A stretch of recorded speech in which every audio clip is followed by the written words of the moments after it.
नहीं भैया, क्लास एकदम लाइव हो गई है, एकदम टिच शार्प 9 PM पे मैंने क्लास स्टार्ट कर दी है। आ जाओ फटाक से। Good evening everyone. Good evening Naresh, Pankaj, Nakul, Hansraj, Rahul, Rajiv, Pankaj, Uday Kumar. Good evening, good evening Jyoti Singh. चलो भाई, आ गए हैं बच्चे लाइव। आज तो अब बच्चों से पहले मैम आ गई है ना। स्टार्ट करें अपनी आज की क्लास। हम क्या पढ़ रहे थे? हम ह्यूमन ब्लड पढ़ रहे थे और ह्यूमन ब्लड में हमने पढ़ लिया था प्लाज्मा क्या होता है, रेड ब्लड सेल्स क्या होती हैं, और हमने पढ़ लिया था WBC क्या होती है। कल हमने पढ़ा था व्हाइट ब्लड सेल्स होती कितनी है, क्या काम करती है। उसके बाद हमने कल पढ़ा था व्हाइट ब्लड सेल्स 5 टाइप की होती हैं। फटाक से बताओ कौन कौन सी होती हैं। नंबर 1 पे कौन सा लिखे मैम? हाँ, नंबर 1 पे लिखो बेसोफिल्स। नंबर 1 पे कौन सी आती है? बेसोफिल्स। 5 टाइप की WBC होती हैं। एक नंबर पे लिख दीजिए बेसोफिल्स। नंबर 2 पे लिखेंगे इसिनोफिल्स। ठीक है, नंबर 2 पे क्या लिखेंगे? इसिनोफिल्स लिखेंगे। सेम नाम हिंदी में है, इसिनोफिल्स। इसिनोफिल्स। नंबर 3 पे लिखो, नंबर 3 पे आती है न्यूट्रोफिल्स।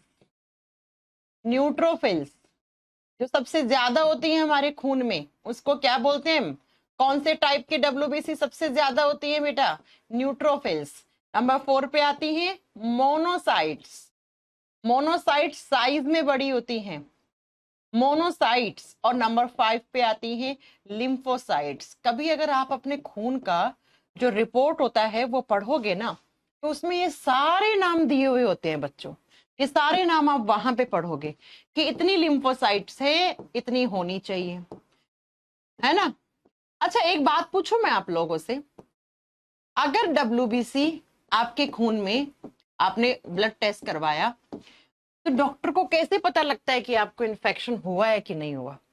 बेटा एक बात बताओ, अगर आपके खून में WBC ज्यादा है, ज्यादा WBC कब होंगी? जब कोई इन्फेक्शन आया होगा, तभी तो WBC अपनी संख्या में बढ़ोतरी करेंगी। भाई इन्फेक्शंस को मारने के लिए ही तो क्या करेंगी? WBC अपनी संख्या बढ़ाएंगी। तो बेटा अगर आपके खून में WBC की संख्या जितनी होनी चाहिए उससे ज्यादा है, तो वो इंडिकेट करता है कि आपको अभी बीमारी है, या आपको अभी थोड़े दिन पहले बीमारी थी, अब आप ठीक हो गए हो। तो रिपोर्ट में क्या आता है? रिपोर्ट्स में यही लिखा हुआ आता है बेटा कि आपके खून में इतने WBC है, इसका मतलब आपको इन्फेक्शन है। WBC ज्यादा है, इसका मतलब आपको इन्फेक्शन है, या इन्फेक्शन जस्ट आपका ठीक हुआ है। क्योंकि WBC तभी अपनी संख्या बढ़ाती हैं जब बाहर से कोई बैक्टीरिया, कोई वायरस आता है, कोई इन्फेक्शन आता है, तब WBC क्या करती हैं? अपनी संख्या बढ़ाती हैं बेटा। ठीक है, आइए अब बात करते हैं ये 5 टाइप की WBC। सबसे कम कौन सी होती है? मिनिमम होती है सबसे कम, आप बताओगे बेसोफिल्स। ठीक है, न्यूट्रोफिल्स मैक्सिमम होती हैं, सबसे ज्यादा होती हैं।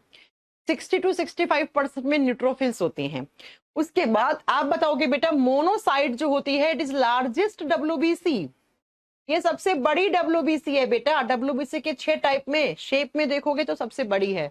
लिम्फोसाइट स्मॉलेस्ट WBC होती है, ये सबसे छोटी WBC है, सबसे छोटी।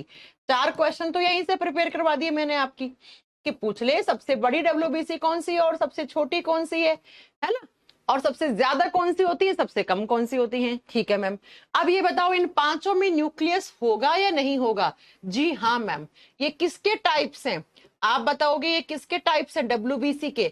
और कल मैंने पढ़ाया था WBC में क्या होता है? न्यूक्लियस इज प्रेजेंट, इन पांचों में केंद्रक पाया जाएगा। जैसे मैं आपको फोटो दिखाती हूँ इन पांचों WBC की। ये देखिए बेटा, ये पांचों आपकी WBC है। देखो इसमें भी न्यूक्लियस है, दिख रहा है? ये रहा न्यूक्लियस, ठीक है, न्यूट्रोफिल में। ऐसे ही बेटा ये क्या है? इसिनोफिल, ये रहा बाइलोब्ड न्यूक्लियस। इसमें भी न्यूक्लियस है, एक बड़ा सा और एक छोटा सा न्यूक्लियस। इसमें भी न्यूक्लियस है, इसमें भी न्यूक्लियस है। तो आप ध्यान से देखोगे तो सब में केंद्रक दिखेगा, क्योंकि ये सारी किसके टाइप हैं? ये सारे WBC के टाइप हैं। और WBC में तो न्यूक्लियस होता है बेटा, केंद्रक होता है, तो आपको यहाँ पर दिखेगा। चलिए अब बात करते हैं बेटा इनका काम क्या होता है। बहुत ध्यान से सुनना, ठीक है। मैंने कहा WBC का काम होता है इन्फेक्शन को मार गिराना। बाहर से जब भी हमारे शरीर के अंदर कोई इन्फेक्शन, कोई संक्रमण आता है, हमें बीमारी करने आता है, तो उस इन्फेक्शन से लड़ाई करने का काम डब्ल्यूबीसी का होता है। तो सबसे बेसिक बात तो आप ये याद कर लो कि बेटा ये पांचों के पांचों डब्ल्यूबीसी हैं, इनका काम एक ही होता है, क्या देना? इम्यूनिटी देना। इम्यूनिटी देना, रोगों से लड़ने की प्रतिरोधक क्षमता देती है। ये पांचों हमें बीमारियों से बचाने में हेल्प करती हैं बेटा। ये हमारे बॉडी का डिफेंस मैकेनिज्म बनाती हैं। ये पांचों की पांचों डब्ल्यूबीसी किससे फाइट करती है? इन्फेक्शन से, संक्रमण से। हाँ, वो बात अलग है, इनका काम करने का तरीका सबका अलग है, ठीक है, लेकिन काम एक ही करती है। क्या काम करती हैं? हमें बीमारियों से बचाने का काम करती हैं। हमें क्या करती हैं आप बताओगे? हमारे बॉडी में इन्फेक्शंस को मार गिराने का काम, रोगों से लड़ने की प्रतिरोधक क्षमता यानी कि हमारे इम्यून सिस्टम का हिस्सा है। ये इम्यूनिटी बढ़ाने का काम करती हैं। वो बात अलग है, पांचों अपने अपने तरीके से काम करती हैं। अब वही पढ़ना है किस किस तरीके से कैसे काम करती हैं। बेटा ध्यान से सुनो, जो बेसोफिल और इसिनोफिल्स होती हैं, ये हमेशा नॉन लिविंग इन्फेक्शंस के अगेंस्ट फाइट करती हैं। कैसे? अभी सब समझेंगे। लिखो, ये हमेशा नॉन लिविंग्स के अगेंस्ट क्या देती हैं बेटा? इम्यूनिटी देती हैं। नॉन लिविंग्स का मतलब है जो निर्जीव चीजें हैं। मान लो आपके बॉडी में बाहर से कोई पॉल्यूटेंट आ गया, धूल मिट्टी आ गई, है ना, कोई भी ऐसी हानिकारक चीज आ गई, अब धूल मिट्टी हो गया, कोई प्रदूषक हो गया, कोई पॉल्यूटेंट हो गया, ये सब क्या है बेटा? ये सब नॉन लिविंग थिंग्स है ना। तो जब भी नॉन लिविंग थिंग्स होती हैं वो आपके बॉडी में प्रवेश कर जाती हैं, तो उनके खिलाफ जो इम्यूनिटी जनरेट करने का काम होता है वो इन दोनों का होता है। बेटा नोट्स हिंदी में अपलोड हो जाएंगे, कल हो जाएंगे। मैंने भेजा था, उन लोगों ने पीडीएफ अपलोड करके देखा तो हिंदी में जो नोट्स हैं वो क्लियर नहीं हो रहे थे बेटा अपलोड, क्योंकि फाइल बड़ी थी, हिंदी वाली इंग्लिश से बड़ी फाइल है। तो उन्होंने कहा, जो नोट्स डालता है उस लड़के ने कहा कि मैम मैं उसको थोड़ा सा कंप्रेस्ड करवा रहा हूँ फाइल को, तो मुझे 2-3 दिन दो, मैं इस सैटरडे संडे तक पहले पहले नोट्स में हिंदी वाले अपलोड कर दूंगा।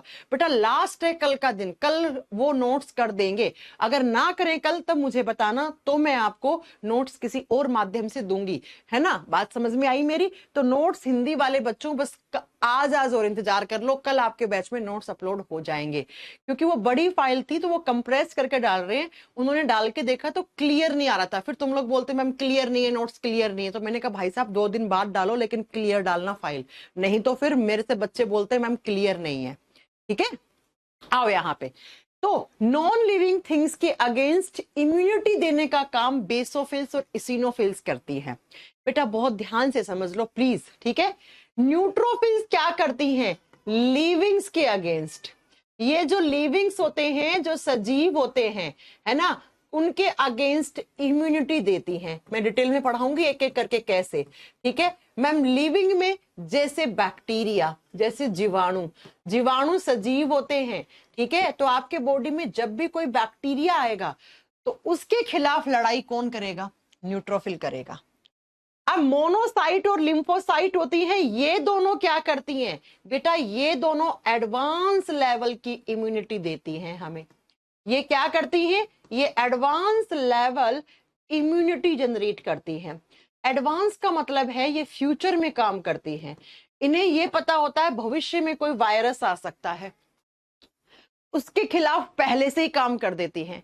अब इन्हीं सारी चीजों को मेरे साथ समझने की कोशिश करो। क्या होता है फर्स्ट लेवल का इम्यूनिटी, क्या होता है सेकंड लेवल का इम्यूनिटी? इसे कहते हैं first level immunity, first level. ठीक है, चलो एक एक करके पढ़ना शुरू करते हैं बेटा। बेटा बेसोफिल्स और इसिनोफिल्स लगभग एक जैसा काम करती हैं, तो इन दोनों को हमें एक साथ लिखना है। लिखिए कौन कौन सी फंक्शंस ऑफ, जो मैंने पिछले स्लाइड में लिखा है वही मैं एक्सप्लेन करने जा रही हूं। लिखिए बेसोफिल्स प्लस इसिनोफिल्स, ये दोनों कैसे काम करती हैं। यार तुम लोग कमेंट मत करो, तुम लोगों का मैंने डाउट सुन लिया है। हिंदी वाले बच्चों पीडीएफ चिल्ला रहे हैं, तो आपकी पीडीएफ कल डल जाएगी, मैंने बता दिया है। ठीक है, लिखो बेसोफिल्स और इसिनोफिल्स क्या काम करती हैं। मैंने पिछली स्लाइड पे लिखा पहला पॉइंट तो कि ये एडवांस नहीं, ये फर्स्ट लेवल की इम्यूनिटी देती हैं। अब क्या मतलब है फर्स्ट लेवल की? लिखिए it provides first level immunity, ये प्रथम स्तर की इम्यूनिटी देते हैं, फर्स्ट लेवल की इम्यूनिटी देते हैं। कब? जब हमारे बॉडी में नॉन लिविंग थिंग्स आ गई, हमारे बॉडी में कोई भी नॉन लिविंग पार्टिकल्स आ गए, लिखिए कोई निर्जीव कण आ गए। कैसे आते हैं समझाऊंगी तो 2 मिनट में समझ जाओगे। बेटा आप सबको कभी ना कभी एलर्जी हुई होगी, है ना? एलर्जी कैसे होती है पहले उसको समझेंगे अच्छे से, फिर आप नोट डाउन करेंगे। किसी को मशरूम खाने से एलर्जी होती है, किसी को बेसन से एलर्जी होती है ना? एलर्जी होती है तो आपको छींक आना शुरू हो जाती है, शरीर के ऊपर क्या दाने हो जाते हैं, है ना? आपको खुजली आती है, छींकें आने लग जाती हैं। ये एलर्जी के लक्षण होते हैं। एलर्जी क्यों होती है पहले ये सुनो। बाहर से कोई भी ऐसा पार्टिकल हमारे बॉडी में आ गया जो हमारे बॉडी का नहीं था, कोई ऐसा कण आ गया हमारे शरीर के अंदर, भीतर आ गया, प्रवेश कर गया, जो हमारे शरीर का नहीं था, हमारे शरीर का नहीं था, बाहर से आया, बाहर से आया मेरे बॉडी के अंदर। जैसे बाहर से मैंने कोई मशरूम खा ली, कोई भी चीज ऐसी खा ली जो मेरे बॉडी को सूट नहीं कर पाई, है ना? मेरा बॉडी उसको एक्सेप्ट नहीं कर पाया। एक्सेप्ट का मतलब कि उसको क्या कहते हैं, उसको मतलब ढाल नहीं पाया अपने हिसाब से मेरा बॉडी। तो मेरे बॉडी ने क्या किया, उसके खिलाफ एक केमिकल रिलीज कर दिया। तो जैसे ही कोई भी ऐसी चीज जो हमारे बॉडी में प्रवेश करती है, जो हमारा बॉडी उसको एक्सेप्ट नहीं कर पाता है, उसकी वजह से हमें एलर्जी होती है। अब वो एलर्जी कब होगी? मान लो आपने धूल मिट्टी के पार्टिकल्स आपके बॉडी में चले गए, कोई आपने पॉल्यूटेंट्स इनहेल कर लिए, ज्यादा धुआं इनहेल कर लिया आपने, तो आपको एलर्जी होगी। अब एलर्जी कैसे होती है? तो जब भी कोई ऐसे पार्टिकल्स बाहर से हमारे शरीर में आते हैं जिनको हमारा शरीर एक्सेप्ट नहीं कर पाया, वो पार्टिकल्स हमारे बॉडी में जाके एक केमिकल बनाते हैं, और जिस केमिकल का नाम होता है हिस्टामीन। कौन सा केमिकल? हिस्टामीन। और ये हिस्टामीन जब जब निकलेगा तब तब हमें एलर्जी होगी बेटा। ये एलर्जी करवाता है। जब हिस्टामीन निकलेगा तो आपको छींक आएंगी, आपके शरीर पे खुजली हो जाएगी, नाक से पानी आ सकता है, आंखों से पानी आ सकता है, जिसको आप एलर्जी कहते हो। तो एग्जाम में आ जाए कौन सा रसायन एलर्जी करवाता है, which chemical is responsible for allergy. बेटा एलर्जी होती है हिस्टामीन की वजह से। अब आपको एलर्जी होगी, आप डॉक्टर के पास गए, डॉक्टर जो टैबलेट देता है उनको बोलते हैं एंटी एलर्जिक टैबलेट्स। जो एलर्जी को खत्म कर दे उन दवाइयों को एंटी एलर्जिक टैबलेट कहते हैं। जैसे एक आती है सिट्राजिन करके, अगर आपने कभी खाई हो तो छोटी सी टैबलेट होती है। अब वो क्या करेगी, वो टैबलेट जैसे ही आपने खाई वो एलर्जी को खत्म करने आई है। एलर्जी कब खत्म होगी? जब ये हिस्टामीन निकलना बंद हो जाएगा। तो बेटा वो एलर्जी वाली टैबलेट आके इस हिस्टामीन के सिक्रेशन को कम करती है, हिस्टामीन के श्रावण को कम कर देगी, आपकी एलर्जी ठीक हो जाएगी। अब ये हिस्टामीन कौन बनाता है? तो बेसोफिल्स और इसिनोफिल्स क्या सिक्रीट करती हैं? They produce histamine. ये जो हिस्टामीन आया है ना बेटा, ये किसने बनाया? ये बेसोफिल बनाती हैं। और अगर बेसोफिल इन केस कम हो उस समय आपके बॉडी में, तो इसिनोफिल भी बना सकती है हिस्टामीन। क्वेश्चन कैसे बने सुनो। फर्स्ट लेवल का इम्यूनिटी कौन कौन सी डब्ल्यूबीसी देती हैं? प्रथम स्तर की इम्यूनिटी बेसोफिल्स और इसिनोफिल्स देती हैं। फिर पूछे नॉन लिविंग थिंग्स के अगेंस्ट। नॉन लिविंग थिंग्स कोई धूल मिट्टी का पार्टिकल, कोई पोल्यूटेंट, कोई भी ऐसी चीज, धुआं हुआ आपने इनहेल कर लिया जो लिविंग नहीं है, उनके खिलाफ इम्यूनिटी कौन बनाता है? आप बताओगे बेसोफिल्स और इसिनोफिल्स बनाती हैं। क्वेश्चन पूछेगा एलर्जी किस रसायन की वजह से होती है? इसकी वजह से होती है। एलर्जी ठीक करने वाली दवाइयों को एंटी एलर्जिक टैबलेट्स कहते हैं। और बेटा एलर्जी जिस केमिकल से होती है उसको बनाती कौन है? बेसोफिल्स और इसिनोफिल्स बनाती हैं। तो समझ में आ गया एलर्जी कैसे होती है? हाँ आया समझ में? एलर्जी कैसे होती है? जब जब आपके बॉडी में हिस्टामीन निकलेगा तब तब आपको एलर्जी होगी। अब इस हिस्टामीन को निकालेगा कौन? जब भी बाहर से कोई ऐसा कण आ गया जो कण आपके शरीर का नहीं था और आपका बॉडी उसको एक्सेप्ट नहीं कर पाया, तो बेसोफिल्स कहेंगी अरे भाई ये क्या आ गया, चलो मैं हिस्टामीन निकाल देती हूँ। राइट? तो एक काम तो बेसोफिल्स और इसिनोफिल्स का ये हो गया, है ना? नेक्स्ट अगला सुनो, दूसरा। अच्छा बच्चों, आपको पता है एलर्जीज अच्छी होती है। अगर आप सोचिए एलर्जी नहीं होती तो हमारी बेसोफिल्स ने हिस्टामिन नहीं बनाया, इसका मतलब वो आपकी बॉडी में जो भी नॉन लिविंग थिंग्स आए हैं, कोई धुआं, कोई धूल मिट्टी के कण, तो वो किसी ना किसी ऑर्गन में जाके जम जाएंगे और जिसकी वजह से आपके ऑर्गन्स खराब हो सकते हैं। तो एलर्जीज आर गुड। एलर्जी होना इसका मतलब आपका इम्यून सिस्टम काम कर रहा है, आपकी डब्ल्यूबीसी काम कर रही है। एलर्जी नहीं हो रही है किसी चीज से, इसका मतलब इम्यून सिस्टम ठंडा पड़ गया है ना। चलो दूसरा, लेकिन ज्यादा नहीं होने चाहिए, ज्यादा एलर्जी खराब होती है, ठीक है। आइए दूसरा, ये क्या काम करते हैं? दूसरा ये बनाती हैं हेपारिन, दे प्रोड्यूस हिपैरिन। अब ये हिपैरिन क्या होता है, इसको बहुत ध्यान से पढ़ेंगे और इसको 3 स्टार करके पढ़ेंगे बेटा। 3 स्टार का मतलब क्या होता है? मोस्ट रिपीटेड क्वेश्चन, ठीक है। मेरी क्लास में 3 स्टार का मतलब होता है मोस्ट रिपीटेड क्वेश्चन। बच्चों पहले सुनो, हिपैरिन को हम क्या कहते हैं? इसको कहते हैं एंटी क्लॉटिंग फैक्टर। हिपैरिन को कहा जाता है एंटी क्लॉटिंग फैक्टर। हिंदी में कहते हैं रक्त का थक्का नहीं जमाने वाला कारक, नहीं जमने देगा, ठीक है। थक्का रोधी होता है ये, ब्रैकेट में लिख लेना, थक्का रोधी। क्या करेगा ये थक्का नहीं जमने देगा। प्यारे बच्चों सुनो ध्यान से। आप जानते हैं हमारे बॉडी में 5 से 7 लीटर खून होता है और खून हमारी इन नसों के अंदर दौड़ता रहता है, घूमता रहता है। खून जब तक घूम रहा है तब तक हम जिंदा हैं बेटा। अब ये खून तभी घूम रहा है जब ये खून जमा नहीं है। भाई खून कौन सी स्टेट में, कौन सी अवस्था में? लिक्विड स्टेट में। आप खुद सोचिए, ऐसे खून घूम रहा है इन नसों के अंदर और ये खून है वो यहाँ पे जम जाए, इस खून का क्लोट हो जाए अंदर ऐसे। तो खून के अंदर ये आरबीसी होती है और आरबीसी किसको ट्रांसपोर्ट करती है? ऑक्सीजन को करती है। तो अगर यहाँ खून जम गया अंदर ही, आपकी नसों के अंदर, शरीर के अंदर खून जम गया, तो बेटा आपकी आरबीसी भी जम गई। आरबीसी जम गई इसका मतलब आपके बॉडी में ट्रांसपोर्टेशन नहीं हो पाएगा, किसका? ऑक्सीजन का। इसका मतलब मैम इंसान के बॉडी में ऑक्सीजन की कमी हो जाएगी और इंसान मर सकता है ना। उसको हार्ट अटैक आ सकता है, कुछ भी हो सकता है। तो ये बताओ, क्या हमारे शरीर के अंदर कभी भी, क्या हमारे शरीर के अंदर कभी भी ब्लड का क्लॉट जमना चाहिए? क्या क्लॉटिंग अंदर होनी चाहिए? क्या हमारी नसों में जो खून होता है, हम बोलते हैं हमारी नसों में खून दौड़ रहा है, तो हमेशा दौड़ना ही चाहिए वो। क्या कभी शरीर के अंदर क्लॉट बनना चाहिए खून का? नहीं बनना चाहिए मैम। अगर शरीर के अंदर खून का क्लॉट बन गया, इसका मतलब मैम हमारे बॉडी में खून जम गया। खून जम गया इसका मतलब ये है कि भाई अब तो खत्म है ना, अब तो खत्म इंसान। तो इस खून को जमने कौन नहीं देता है? तो इस खून को अंदर जमने नहीं देता हिपैरिन। इसीलिए हिपैरिन को एंटी क्लॉटिंग फैक्टर कहते हैं। हिपैरिन थक्का रोधी है बेटा। हिपैरिन हमारी नसों में खून को जमने नहीं देता।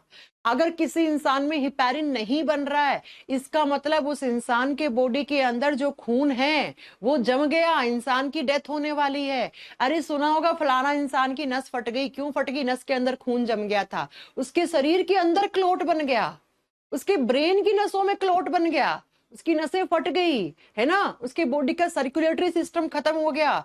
बतेरे हर दिन रीजन आता है, हर दिन सुनने में आता है ये चीज।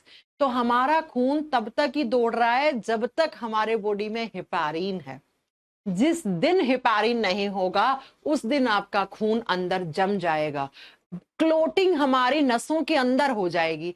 और नसों के अंदर क्लोटिंग, इसका मतलब खून जम गया। खून जम गया मतलब उसका सिस्टम जाम हो गया भैया, उसका हार्ट भी जाम हो गया, हार्ट अटैक पड़ जाएगा, मर जाएगा वो। तो इस नसों के अंदर खून को कौन नहीं जमने देता?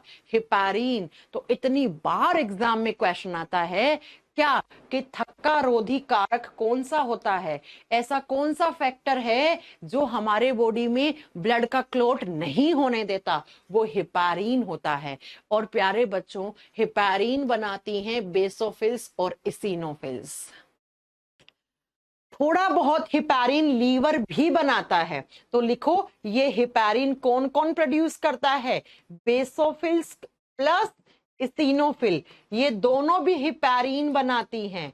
इसिनोफिल्स क्या बनाती हैं, हिपैरिन बनाती हैं बेटा, ये दोनों हिपैरिन बनाती हैं। और आपका जो एक अंग है ना जिसका नाम लीवर होता है, वो भी हिपैरिन बनाता है, लीवर भी हिपैरिन बनाता है। लीवर जिसको हम यकृत कहते हैं, ये भी क्या, हिपैरिन बनाता है।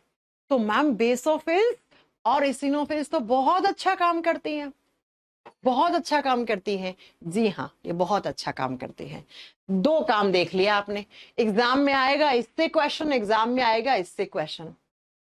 अब आइए तीसरा, जो हिपैरिन, जो आपकी बेसोफिल्स और इसिनोफिल्स करती हैं, तीसरा ये करती हैं इंफ्लामेटरी रिस्पॉन्स प्रोड्यूस करती हैं। ये इंफ्लामेटरी रिस्पॉन्स प्रोड्यूस करती हैं। अब ये इंफ्लामेटरी रिस्पॉन्स होता क्या है, मैं एक एग्जांपल दूंगी और आप तुरंत समझ जाओगे। ठीक है, इंफ्लामेटरी रिस्पॉन्स क्या होता है बेटा, समझने की कोशिश करना। मैंने आपकी गाल पे चांटा मारा, बहुत तेज मारा, क्या होगा, चांटा पड़ेगा तब, चांटा पड़ेगा, जिस जगह पड़ेगा वो जगह क्या हो जाएगी, रेड हो जाएगी। जिस जगह आपको पेन हुआ है, चांटा मारने से क्या होगा, दर्द होगा बेटा, दर्द होता है, वहां की जगह क्या हो जाती है, रेड हो जाती है, लाल पड़ जाती है ना। और वहां पर बेटा लाल पड़ के क्या होती हैं, जिस हिस्से पे चांटा मरता है जोर से, तो वहां का हिस्सा में जो सेल्स होती हैं वो डेड हो जाती हैं। सेल्स क्या हो जाती हैं, डेड हो जाती हैं, सेल्स मर जाती हैं। साथ में जिस हिस्से पे चांटा पड़ता है वहां पे सूजन आ जाती है, स्वेलिंग आ जाती है, हाँ जी मैम, और गर्म हो जाता है वो हिस्सा, हाँ जी मैम गर्म हो जाता है, और वहां पे लगातार पेन रहता है, दर्द रहता है। तो ये जो है ना, ये रिस्पॉन्स इन्हीं को इन्फ्लामेटरी रिस्पॉन्स कहते हैं। अरे भाई इंजेक्शन लगता है कहीं पे, तो जहां पे इंजेक्शन लगता है उस जगह क्या होता है, आपको लाल लाल पड़ जाती है स्किन, है ना, और वहां की सेल्स मर जाती हैं, वहां पे स्वेलिंग सूजन आ जाती है, वो हिस्सा गर्म रहता है और वहां पे दर्द रहता है, वहां पे दर्द रहता है। तो इसी को हम क्या कहते हैं, ऐसे रिस्पॉन्स को ही इन्फ्लामेटरी रिस्पॉन्स कहते हैं बेटा। आपको कांटा चुभ गया, आपको कांच चुभ गया, आपको इंजेक्शन लग गया, आपको चांटा मारा किसी ने, तो चांटा मारने के बाद आपको दर्द हो रहा है, वहां की सेल्स मर रही हैं, वो हिस्सा गर्म हो गया है ना, और उस हिस्से में दर्द हो रहा है और वहां की सेल्स डेड हो जाती हैं। तो ये जो रिस्पॉन्स होते हैं भैया, अगर आपको कोई चांटा मार देता और ये रिस्पॉन्स नहीं होता तो चांटे से कभी डर ही नहीं लगता, कितने ही चांटे मारो, है ना, दर्द का ही एहसास नहीं होता बेटा, वहां पे कितना ही मारो। तो ये जो रिस्पॉन्स होते हैं ना, इन रिस्पॉन्स को हम बायोलॉजी में इन्फ्लामेटरी रिस्पॉन्स कहते हैं। सांटा मारने पे, इंजेक्शन लगने पे, कांटा चुभने पे, कांच चुभने पे, कोई भी किसी तरीके का आपको बाहर से हिट हुआ, तो उससे बेटा जो क्या होते हैं, जो रिस्पॉन्स बनते हैं, उनको इन्फ्लामेटरी रिस्पॉन्स कहते हैं। और ये जो इन्फ्लामेटरी रिस्पॉन्स होते हैं, वो कौन, ये जो चीजें हो रही है ना चांटा मारने के बाद, ये सारी किसकी वजह से हो रही है, ये सारी बेसोफिल्स और इसिनोफिल्स की वजह से हो रही है बेटा, ये सारी बेसोफिल्स और इसिनोफिल्स की वजह से हो रही है। आई बात समझ में। तो एग्जाम में क्या आएगा, सुन लो एग्जाम में क्या आएगा, कौन सी डब्ल्यूबीसी फर्स्ट लेवल की इम्यूनिटी देती है, आंसर आपके सामने है। कौन सी डब्ल्यूबीसी नॉन लिविंग पार्टिकल्स के अगेंस्ट इम्यूनिटी देती है, आंसर आपके सामने है। कौन सी डब्ल्यूबीसी एलर्जी के समय काम करती है, आंसर आपके सामने है। कौन सी डब्ल्यूबीसी रक्त का थक्का नहीं जमने वाला कारक हिपैरिन बनाती है, आंसर आपके सामने है। कौन सी डब्ल्यूबीसी आप बताओगे बेटा इन्फ्लामेटरी रिस्पॉन्स बनाती हैं, तो आप बताओगे बेटा वो है आपकी बेसोफिल्स और इसिनोफिल्स। हाँ हाँ, तेज प्रकाश हिंदी में नोट्स हो जाएंगे कल अपलोड, बता दिया है, तुम लेट आए हो क्लास में। आई बस समझ में, बेसोफिल्स और इसिनोफिल्स कैसे काम करते हैं। अल्टीमेटली तो ये इम्यूनिटी दे रहे हैं ना आपको, चांटा बड़ा चांटा सहने की शक्ति दे रहे हैं भाई आपको, कौन, बेसोफिल्स और इसिनोफिल्स। तो ये एग्जाम के क्वेश्चन है 6 से 7, सारे मैंने आपको अच्छे से समझा दिए हैं। इतने अच्छे से नहीं समझ में आएगा तुम्हें कभी भी, अब भी नहीं आ रहा है, एक बच्चा कह रहा है मैम समझ में नहीं आ रहा है, तो बेटा तुम्हें हो ही कभी आएगा ही नहीं साइंस समझ में, ठीक है बेटा। स्पर्म एक रिप्रोडक्टिव सेल होती है और डब्ल्यूबीसी खून में होती है, तो बहुत ज्यादा डिफरेंस है ना। आइए अब बात करते हैं न्यूट्रोफिल्स क्या करती हैं। 3 नंबर पे 2 हो गई ना, बेसोफिल एसिनोफिल एक जैसा काम करती हैं, तो एक साथ पढ़ा दिया मैंने, राइट। अब जरा सुनिए, 3 नंबर पे आती है न्यूट्रोफिल्स क्या काम करती है। न्यूट्रोफिल्स का फंक्शन क्या है, मैं इतना डिटेल में इसलिए लेके चल रही हूं ताकि तुम लोगों का भला हो जाए, कहीं से भी एग्जामिनर कोई भी क्वेश्चन पूछ ले तुम लोग ना अटको। मैं तुम्हें इस तरीके से प्रिपेयर कर रही हूं बेटा, ठीक है, कि कहीं से भी एग्जामिनर क्वेश्चन पूछ ले। आजकल ना कहने को SSC GD, Delhi police, Delhi constable का एग्जाम होता है, लेकिन उसमें क्वेश्चंस बहुत अच्छे आते हैं। चांटा पड़ने पे नीला क्यों हो जाता है, वहां की सेल्स मर जाती हैं, मर जाएंगी तो मरी हुई सेल्स के पास ऑक्सीजन नहीं होता है, बिना ऑक्सीजन के नीला पड़ जाता है। कल ही तो पढ़ा के गई थी क्लास में, तुम लोग क्यों नहीं समझते हो ध्यान से, तुम लोग कमेंट करने पे ध्यान देते हो, है ना। आइए अब बात करते हैं न्यूट्रोफिल्स क्या करती हैं। न्यूट्रोफिल्स करती हैं क्या, सेकंड लेवल की इम्यूनिटी देती है। It provides second level immunity, दूसरे स्तर की। अब सेकंड लेवल, इसकी हिंदी तो आनी चाहिए ना यार तुम लोगों को। दूसरे स्तर की इम्यूनिटी देती है। अब स्तर चेंज हो गया, फर्स्ट स्तर तो वही था, वहां खत्म हो गया, ठीक है। अब दूसरा कैसे, अब ये सुनिए जरा, क्या ये दूसरे स्तर की इम्यूनिटी देती है, कैसे बेटा, ये देती है लिविंग पार्टिकल्स के अगेंस्ट। ये कब काम करती हैं, जब कोई लिविंग्स आ जाते हैं। लिविंग्स क्या, इन्फेक्शन करने आए हैं आपको, कोई सजीव है, कोई सजीव आपके बॉडी में प्रवेश कर गया, लिविंग है और वो संक्रमण करने आया है। वो क्या करने आया है, संक्रमण, इन्फेक्शन करने आया है, तो उसके अगेंस्ट लड़ाई करेंगी बेटा ये।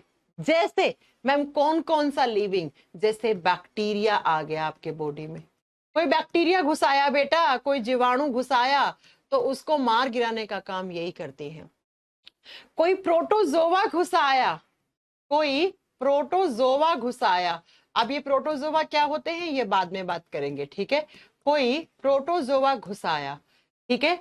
कोई फंगस घुसाया, कोई फंगस यानी कवक की लिविंग ही होते हैं। ये तीनों जब जब हमारे बॉडी में आते हैं तो हमें ये क्या करने आते हैं, डिजीजेस, बीमारियां करने आते हैं, है ना।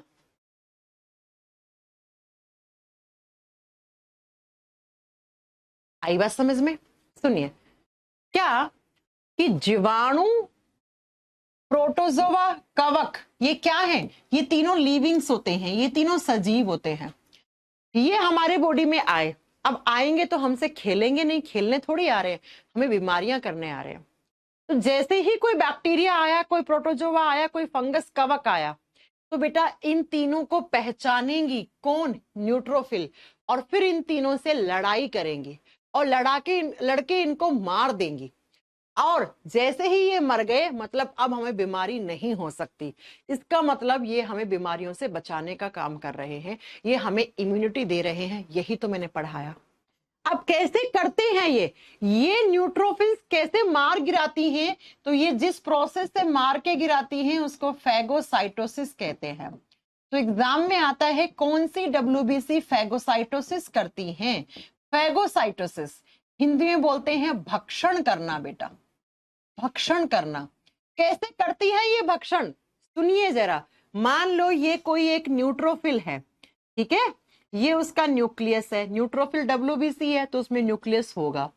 यहां कोई एक मैंने ग्रीन कलर से बना दिया, कोई बैक्टीरिया आ गया, ये बैक्टीरिया बाहर से आया, नाक से, मुंह से, कैसे ही आ गया, अपने खून में पहुंच गया, ठीक है, खून में पहुंच गया, खून में डब्ल्यूबीसी है, खून में डब्ल्यूबीसी में न्यूट्रोफिल है। इस न्यूट्रोफिल ने देखा कि बैक्टीरिया आ गया, जीवाणु आ गया, ये जीवाणु तो कोई बीमारी कर सकता है भैया, तो ये न्यूट्रोफिल कहेगी इसको तो मारना पड़ेगा। तो ये क्या करती है, इसके मारने का स्टाइल थोड़ा यूनिक है, ये अपने अंदर खा लेगी उस बैक्टीरिया को। जो बैक्टीरिया हमें बीमारी करने आए थे उसका इंगल्फमेंट कर जाती है, उसका भक्षण कर जाती है। ये क्या करेगी, इसके नजदीक जाएगी, ठीक है। नजदीक जाने के लिए अपना साइटोप्लाज्म कोशिका द्रव्य को बढ़ा लेगी, ऐसे झूठे हाथ पांव बना लेगी। ठीक ऐसे ही अमीबा अपना भोजन करता है बेटा, सुनना। इसके पास जाएगी, इसके पास जाने के लिए ऐसे, ये देखो, ऐसे झूठे हाथ पांव बनाएगी। ये सच में हाथ पांव नहीं है, झूठे हैं, इसलिए इनको बोलते हैं स्यूडोपोडिया। स्यूडोपोडिया, पोडिया का मतलब होता है बेटा लेग्स, टांगे, पांव, ठीक है। स्यूडो शब्द का मतलब होता है हमेशा फॉल्स। फॉल्स का मतलब झूठ, झूठी टांगे बना लेंगी, झूठे हाथ पांव बना लेती है, झूठे पैर बना लेंगे, सिर्फ इसलिए बनाए कि इसके पास पहुंच जाए। अब इसके नजदीक आ गई है ऐसे पांव बना के, है ना। अब अगली बारी में क्या करेंगी, इस बैक्टीरिया को अपने अंदर खा जाएंगी। ये लो, कैसे, इस बैक्टीरिया को अपने अंदर खा गई। ये इसका न्यूक्लियस था, इसका न्यूक्लियस था। अब ये बैक्टीरिया बना दो ग्रीन कलर वाला, ये लो, इस बैक्टीरिया को अपने अंदर खा गई, इंगल्फ कर गई, इसका भक्षण कर गई, अपने अंदर खा गई। अगर इस बैक्टीरिया को नहीं खाती तो ये बैक्टीरिया हमें क्या करता बेटा, बीमारी करता। तो इस तरीके से जो भी सेल्स ऐसे इन्फेक्शन को अपने अंदर खा जाती हैं, इस प्रोसेस को फैगोसाइटोसिस कहते हैं, इसको भक्षण करना कहते हैं। अमीबा होता है ना, अमीबा, अमीबा अपना भोजन ऐसे ही ग्रहण करता है बेटा। अमीबा कौन सी प्रोसेस से अपना भोजन ग्रहण करता है, फैगोसाइटोसिस प्रोसेस से। तो ऐसे ही हमारे बॉडी में जो न्यूट्रोफिल्स होती हैं वो एक साइकिल बनाती हैं, पूरा एक चक्र चलाती हैं। कैसा, जैसे ही उन्हें कोई इंफेक्शन दिखा, कोई जीवाणु, कोई प्रोटोजोआ, कोई कवक, कुछ भी दिखा, उसके नजदीक जाएंगी, झूठे हाथ पांव बनाएंगी, स्यूडोपोडिया, उसको अपने अंदर खा जाएंगी। इससे लेके ये लो अंदर खा गई। तो इसको क्या कहते हैं, इस प्रोसेस को फैगोसाइटोसिस कहते हैं, है ना। इसे क्या कहते हैं, इसे फैगोसाइटोसिस, भक्षण करने की प्रक्रिया कहते हैं। तो एग्जाम में आता है कौन से टाइप की डब्ल्यूबीसी फैगोसाइटोसिस करती हैं, न्यूट्रोफिल्स करती हैं बेटा। कौन से टाइप की डब्ल्यूबीसी सेकंड लेवल की इम्यूनिटी देती हैं, कौन सी डब्ल्यूबीसी लिविंग्स के अगेंस्ट इम्यून रिस्पॉन्स पैदा करते हैं। डब्ल्यूबीसी की टाइप कौन सा, न्यूट्रोफिल। कौन सी डब्ल्यूबीसी बैक्टीरिया, प्रोटोजोआ या फंगस के खिलाफ काम करती हैं, आप क्या बताओगे बेटा, न्यूट्रोफिल्स। तीन होगी, बेसोफिल्स, इसिनोफिल्स, न्यूट्रोफिल्स। अब आइए जरा मोनोसाइट्स एंड लिम्फोसाइट्स, जरा लिखिए नेक्स्ट स्लाइड में मोनोसाइट और लिम्फोसाइट कैसे काम करती हैं।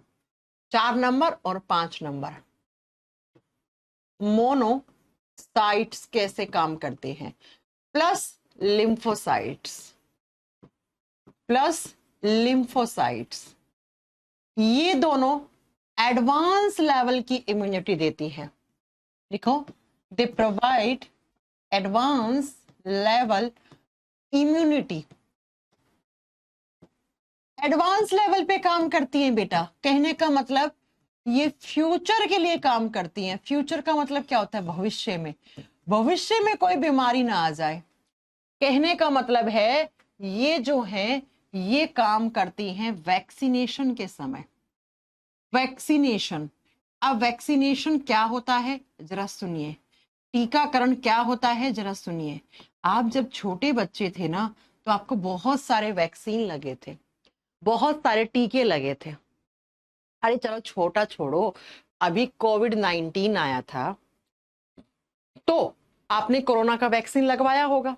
क्यों लगवाया, ताकि कोरोना वायरस आ जाए हमारे बॉडी में तो वो हमें बीमारी ना करे। वो कोविड बीमारी ना, कोविड-19 बीमारी का नाम था, कोरोना एक वायरस था। तो अगर कोरोना वायरस मेरे बॉडी में आ गया तो बेटा मुझे बीमारी कर देगा वो। तो आपने वैक्सीन क्यों लगवाया, वैक्सीनेशन का मोटिव क्या होता है, टीका क्यों लगाते हैं, ताकि वो बीमारी, जिस बीमारी का टीका लगा है वो बीमारी भविष्य में हमें हो ना। अरे बचपन में पोलियो की दवाई पी थी आपने, क्यों, ताकि आपको कभी भी आगे चल के पोलियो ना हो। कैसे नहीं होता, तो सुनिए जरा, आपने कोरोना या पोलियो वाला क्या लिया, आपने दवाई पी ली, अब पोलियो के पहले टीके भी लगते थे, टीका लगवा लिया। अब क्या होगा, जैसे ही जो आपको वैक्सीन लगती है ना बेटा, कोई भी वैक्सीन लगवाई है आपने, उस वैक्सीन में हमेशा मरा हुआ वायरस डालते हैं। कोरोना वायरस की जो वैक्सीन थी उसमें भी कोरोना वायरस मरा हुआ डाला था, मरा हुआ। अब जैसे ही आपने वो वैक्सीन ली, आपके बॉडी में क्या आ गया, वायरस। ये वायरस कैसा है, मरा हुआ है बेटा, अभी तो मरा हुआ डाला है आपको इंजेक्शन के फॉर्म में। अब ये वायरस आपके खून में जाएगा, खून में जाएगा तो वायरस बाहर से आया, तो ये दोनों डब्ल्यूबीसी देखेंगे कि भाई कुछ आया है बाहर से, और क्या आया है, वायरस आया है। अब इन्हें ये नहीं पता होता ये मरा हुआ वायरस है, तो ये देखती हैं कि भाई कोई वायरस आया है, इस चीज का ऐसा ऐसा इन्फेक्शन कर सकता है, तो ये क्या करती हैं, ये इस वायरस के खिलाफ आपके बॉडी में एंटीबॉडीज बना देंगी। एंटीबॉडीज का मतलब होता है प्रतिरक्षी।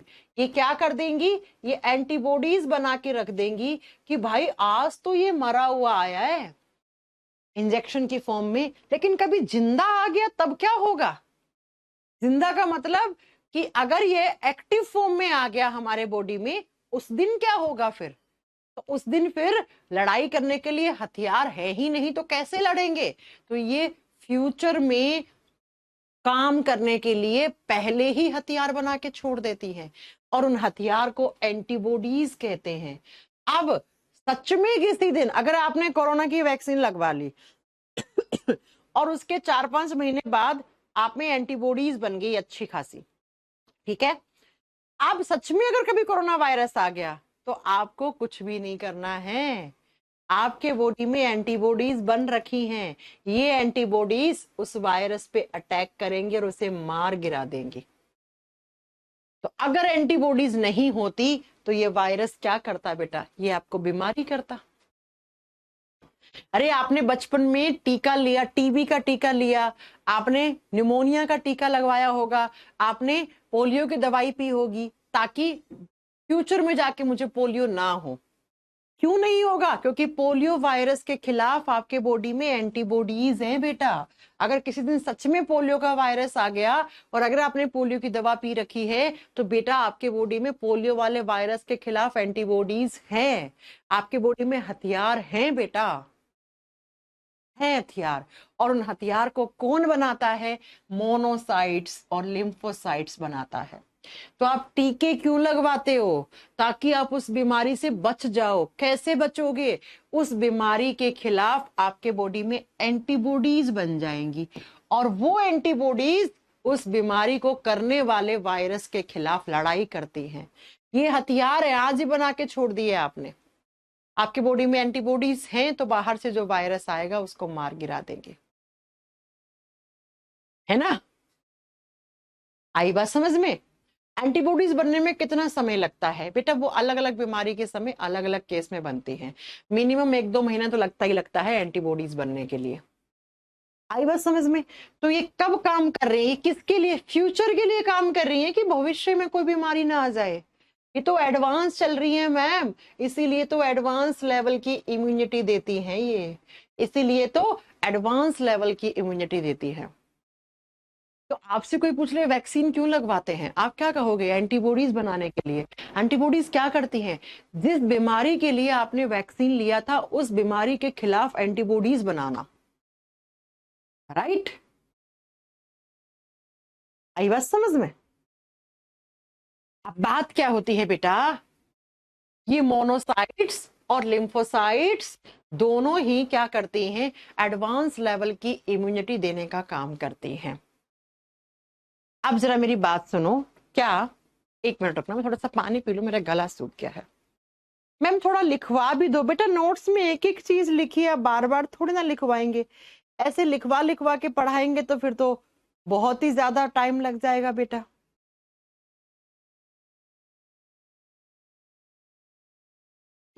अब सुनिए जरा, मैम ये वैक्सीनेशन कहाँ से आए थे, फर्स्ट वैक्सीन किसने बनाया था, संसार का पहला टीका किसने बनाया, फर्स्ट वैक्सीन की खोज किसने की, पहला टीका, ये प्रोसेस किसने बताया पूरा कि टीका लगा के एंटीबॉडीज बना लो, जिससे उस बीमारी से बच जाओ। तो पहला टीका बनाया था एडवर्ड जेनर ने।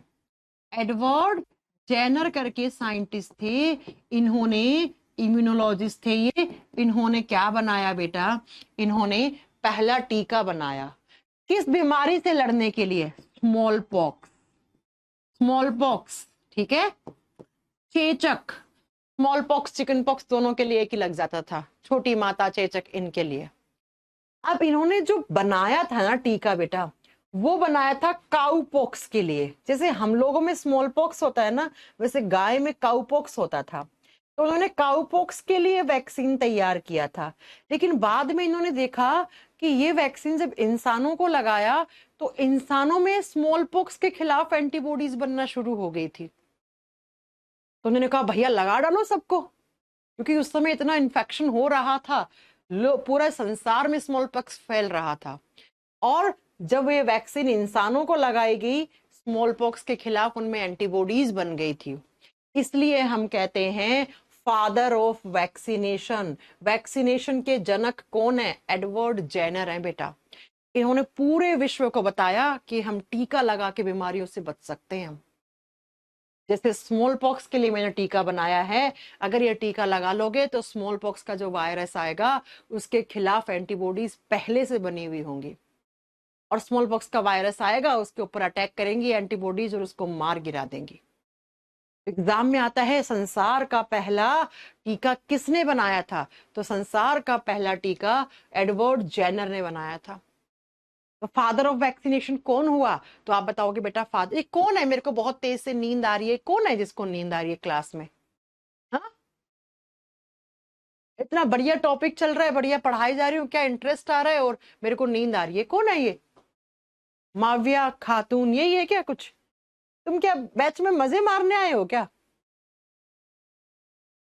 हाँ, नींद आ रही है, बताओ बेटा। कोई नहीं, जिंदगी में सोते ही रह जाओगे तुम। आई बात समझ में? तो मोनोसाइट और लिम्फोसाइट्स किसके अगेंस्ट, वायरस के अगेंस्ट। जितने भी वायरस जो हमें बीमारी करने आते हैं उसके खिलाफ एंटीबॉडीज बनाने का काम कौन करती है, मोनोसाइट और लिम्फोसाइट्स करती हैं। और जब बात करते हैं ये कब काम करती हैं, फ्यूचर के लिए काम करती हैं, एंटीबॉडीज बना के छोड़ देती हैं। और ये पूरा प्रोसेस किसने बताया था कि ऐसे हम टीके लगवा के हम बच सकते हैं, एडवर्ड जेनर ने बताया था बेटा। ठीक है, वायरस बॉडी में मरा हुआ ही आता है बेटा। वायरस जो इंजेक्शन लगते हैं उनमें मरा हुआ होता है, लेकिन जो एनवायरनमेंट से वायरस आता है वो हमारे बॉडी में आके एक्टिव हो जाता है बेटा। उसे वो सारी कंडीशंस मिल जाती हैं जो वायरस को लिविंग बनाती हैं। ठीक है, चलिए चले आगे। अब जरा बात करते हैं क्या, ये जो लिम्फोसाइट्स होती है ना, थोड़ा सा इनमें डिटेल में बात लेके चलेंगे। लिम्फोसाइट्स दो टाइप की होती हैं बेटा। लिम्फोसाइट्स दो टाइप की होती हैं, कौन कौन सी? एक होता है बी लिम्फोसाइट, हिंदी में सेम नाम है बेटा, बी लिम्फोसाइट। दूसरा है टी लिम्फोसाइट। टी लिम्फोसाइट का फुल फॉर्म टारगेट होता है, टारगेट, टारगेट। बी का कोई फुल फॉर्म नहीं होता। अब ये बताओ कि बी लिम्फोसाइट और टी लिम्फोसाइट कहाँ बनती हैं? अगर मैं पूछ लूं ये कहाँ बनती हैं बेटा, ये किस में है, खून में है। भाई डब्ल्यूबीसी किस में होती है, खून में होती है, और ये डब्ल्यूबीसी का ही तो प्रकार है। तो ये खून कहाँ बनता है, बोन मैरो में। तो बी और टी लिम्फोसाइट दोनों ही कहाँ बनती हैं, बोन मैरो में बनती हैं बेटा। बोन मैरो को क्या कहते हैं हम, अस्थि मज्जा कहते हैं। भाई खून की जो सेल्स होंगी वो वही बनेंगी जहां खून बनता है। खून कहाँ बनता है, बोन मैरो में। तो बी लिम्फोसाइट और टी लिम्फोसाइट दोनों कहाँ बनी, बोन मैरो में। अब इन दोनों में डिफरेंस सुनना, जो बहुत बार एग्जामिनर पूछता है। बी लिम्फोसाइट भी बोन मैरो में बनी, टी लिम्फोसाइट भी बोन मैरो में बनी। B lymphocyte mature, maturation, B lymphocyte mature भी कहाँ हुई, बोन मैरो में ही हुई।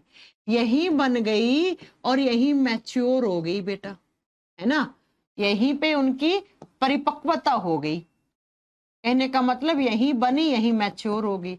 मैच्योर का मतलब यहाँ पे सीखा इन्होंने कि कैसे इन्फेक्शन से लड़ते हैं, कैसे बाहर से आए हुए इन्फेक्शन से फाइट करते हैं। तो बी लिम्फोसाइट बोन मैरो में ही बनी, बोन मैरो में ही मैच्योर हो गई। अब आओ जरा टी लिम्फोसाइट जो है ये बनती कहाँ है? ये बनती तो बोन मैरो में है। इनका फॉर्मेशन तो कहाँ होता है? बोन मैरो में ही होता है, अस्थि मज्जा में बनती हैं। लेकिन बेटा ये मैच्योर होने के लिए कहाँ जाती हैं? इनका मैच्यूरेशन होता है ग्रंथि में, जिस ग्रंथि को कहते हैं थाइमस ग्लैंड, जिसे हम थाइमस ग्रंथि कहते हैं। यानी कि मैम ये परिपक्वता होना के लिए, परिपक्व कहाँ होती है ये पकने के लिए, ये मैच्योर होने के लिए ग्रंथि के पास जाती हैं, थाइमस ग्लैंड के पास। थाइमस ग्रंथि ने मैच्योर करती है। अरे जैसे पुराने जमाने में होते थे ना, राजा महाराजाओं के बच्चे पैदा हो गए घर में, महल में पैदा हो गए, फिर उन्हें अस्त्र शस्त्र की नॉलेज देने के लिए कहाँ भेज देते थे? गुरुकुल में भेज देते थे। वहां से वो लड़ना सीख के आते थे, दुश्मन से कैसे लड़ा जाता है। ठीक ऐसे ही टी लिम्फोसाइट बना तो बोन मैरो में, लेकिन ये हथियार बनाना, अस्त्र शस्त्र चलाना किसके अगेंस्ट? इन्फेक्शन के अगेंस्ट। कहां पे जाके सीख के आया? थाइमस ग्लैंड के पास जाके सीख के आया। आई बात समझ में? तो इन दोनों में ये डिफरेंस होता है। और सुन लो जरा नॉलेज की बात, अगर किसी इंसान को HIV एड्स होता है, आप जानते हो, मुझे पता है HIV एड्स के समय WBC की संख्या घट जाती है। HIV एड्स जिसको होता है उसके बॉडी में WBC में कमी आ जाती है, WBC की संख्या कम हो जाती है। अरे कौन सा WBC? T lymphocyte, T lymphocyte. HIV AIDS होता है तो टी लिम्फोसाइट्स कम हो जाती है, कम हो जाती हैं। बोन मैरो क्या है बेटा? पीछे की क्लास देख के आओ। ये नहीं चलेगा कि क्लास के 50 मिनट के बाद में आओ। बहुत सारा क्वेश्चन सेट में आता है, मैम आपका पढ़ाया हुआ आएगा ही बेटा। जो ढंग से पढ़ेगा, मैं आपको एक बात खुले चैलेंज के साथ कह सकती हूँ, अगर आपको मेरे से पढ़ाया हुआ बायोलॉजी समझ में नहीं आता तो इस धरती पे कभी नहीं आ पाएगा तुम्हें, क्योंकि मेरे से आसान भाषा में कोई नहीं समझा सकता, ऐसे लाइव एग्जाम्पल देके कोई नहीं समझा सकता तुम्हें, और इतना डिटेल में भी कोई नहीं पढ़ा सकता तुम्हें। तो जिसने मेरे से एक बार ढंग से पढ़ ली ना, और जिसने नोट्स बना लिए खुद से अपने हाथ से, और जिसने जिस दिन वो सेट लगाएगा ना, प्रैक्टिस के सेट लगाएगा ना, मॉक टेस्ट सेट लगाएगा ना प्रीवियस ईयर, और देने जाएगा ना एग्जाम, उस दिन मेरी कीमत पता लगती है उस बच्चे को।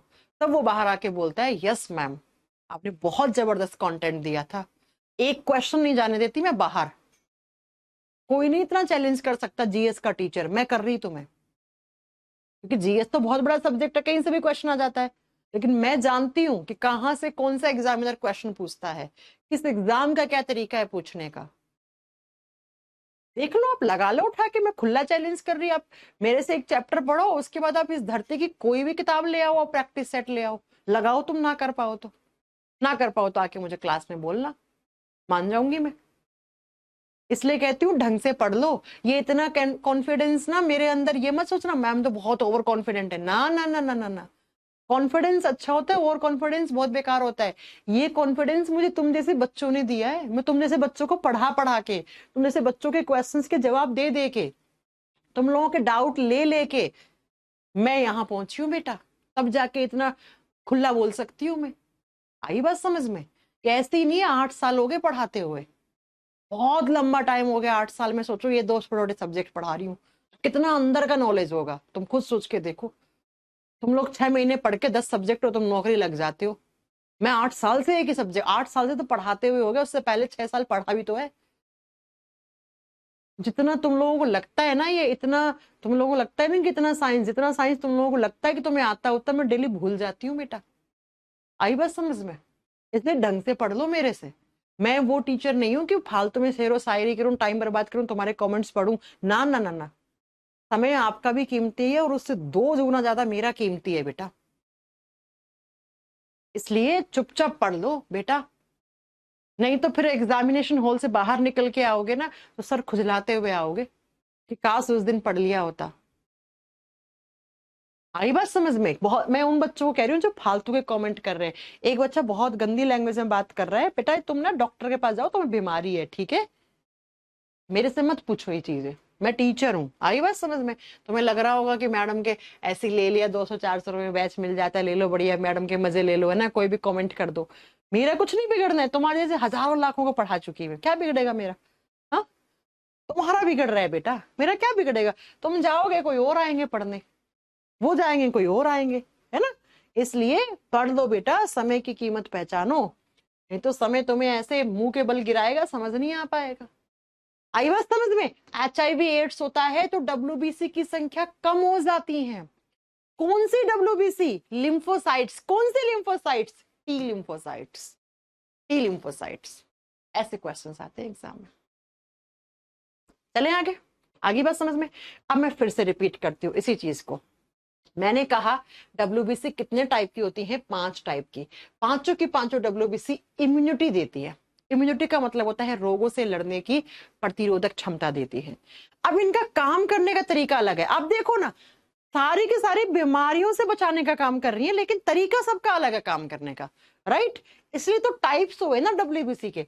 अब कौन कौन सी? बेसोफिल इसिनोफिल्स कब कब काम करेंगी? एलर्जी के समय इंफ्लामेटरी रिस्पॉन्स प्रोड्यूस करेंगी। हिपैरिन बनाएंगी जो हमारी नसों के अंदर जमने नहीं देगा खून को, है ना? सीधे सिंपल क्वेश्चन है, एग्जाम की लैंग्वेज सेम है ना? नेक्स्ट, न्यूट्रोफिल्स क्या करती है? फैगोसाइटोसिस। फैगोसाइटोसिस का मतलब भक्षण करना, अपने अंदर खा जाना, इंगल्फ कर जाना। और किसको?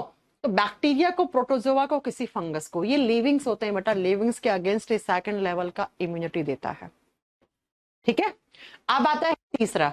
जो मोनोसाइट और लिम्फोसाइट्स होती हैं वो तो बेचारी फ्यूचर के लिए काम कर देती है। कब? At the time of vaccination, जब वैक्सीन लगता है आपको। वैक्सीन का उद्देश्य यही है भाई, आपने जो बचपन में टीके लगाए थे वो आज तक आपके बॉडी में इफेक्टिव है, क्योंकि उन टीकों के अंदर जो भी आपके बाहर से वायरस वगैरह आए थे मरे हुए, उनको पहचान के उनके खिलाफ एंटीबॉडीज बन गई। वो एंटीबॉडीज आज भी फाइट करती है बेटा। तुम्हें क्या पता, तुमने टीबी वाला टीका लगा रखा है, तुम्हें क्या पता कब टीबी वाला आपके बॉडी के अंदर कोई जम्स आ गए हो, वो टीबी कर रहे हो, है ना? करने नहीं दिया किसने? तो एंटीबॉडीज ने, है ना? आई बात समझ में? तो ये कितने टाइप की WBC? 5 टाइप की WBC, और पांचों कैसे काम करती हैं ये हमने आज की क्लास में पढ़ा। मैम इसकी प्रैक्टिस कैसे करूं? प्रैक्टिस के लिए मैं रोज प्रैक्टिस करवा रही हूँ अपने फ्यूचर कुल कोचिंग यूट्यूब चैनल पे। डेली शाम को 7 से 8 मैंने एक प्रैक्टिस क्लास की सीरीज स्टार्ट कर रखी है। आप यूट्यूब पे जाओ, सर्च करो फ्यूचर कुल कोचिंग।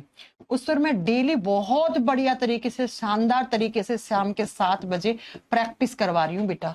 जाके देखो, 7 से 8 PM में बहुत ही बढ़िया वाली प्रैक्टिस करवा रही हूँ मैं। पढ़ यहाँ से लो, प्रैक्टिस वहां से कर लो। तुम लोगों के पास तो पका पकाया माल है, हमारे जमाने में तो मास्टर इतनी मेहनत नहीं करते थे, है ना? मैम आप बोल रही हैं कि बीमारी, देखो सनी ने कितना अच्छा क्वेश्चन पूछा, दिल खुश हो गया। सनी कह रहा है आप बोल रही हो बीमारी होती है तो आपके बॉडी में WBC बढ़ जाती है, और HIV एड्स होता है तो WBC कम हो जाती है। ये होते हैं पढ़ने वाले बच्चों के डाउट।